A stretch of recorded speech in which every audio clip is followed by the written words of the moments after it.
Welcome back to Primetime News. And a special welcome once again to our viewers on onespotmedia.com. Up first this evening, Education Minister Favour Williams is among those urgently appealing for persons to donate blood for the 8-year-old girl who was abducted from the Brayton Primary School in Portmore, St. Catherine on Thursday. The child was later found in St. Andrew with her throat slashed and is currently in hospital. Now, the appeal comes as the police try to piece together the role of a woman, or the role that a woman may have played in the abduction, or whether a second child was also abducted. Kalisha Williams has our story. The launch of the School Peace Ambassador Initiative in Manchester on Friday ironically came at a time when a child was abducted from school, was injured and left to die in the streets. Speaking at the event, Education Minister Favour Williams not only condemned the incident but had this appeal. I know that she's in the hospital, and I just read where there's a call for blood. And so I, want to appeal to Jamaicans who are in the area. Over in St. Catherine, the police paid an early morning visit to the Brayton Primary School to offer support to students and staff. However, the gruesome act saw many children staying away from school Friday. I'm very concerned because I have a daughter and she goes to this school.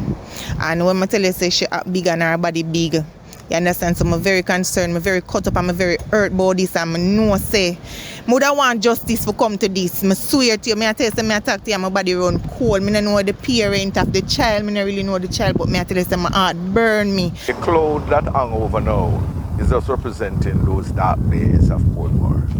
It is a really sad occasion. It's a heartless operations or events that they carried out yesterday. The details of how the child was abducted are not clear. However, Mayor of Portmore Leon Thomas told our news team that he heard one theory so far. I get to understand that somebody went in, a female went in, collect the two children, take them outside, place them into a car and take them away. The mother, I get to understand, was also on her way to pick up the child, but because of the rain, it would delay her to get the children. The child was later found in St. Andrew with her throat slashed. However, whether a second child was also abducted is another piece of the puzzle that the police are trying to solve.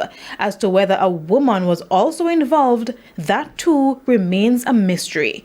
Until the investigations are finalized, parents are being placed on high alert for copycats. It's kind of hard on certain parents to probably find a vehicle for come and pick up them child from school and take home their child, but mother want them child to find somebody for come pick up them child, you understand, and take them child home. Just try to find somebody, because it's not easy for left the kids them for come home and them own. There's a lot of things that go on out there. I tell my kids them every day. Kalisha Williams, TVJ News.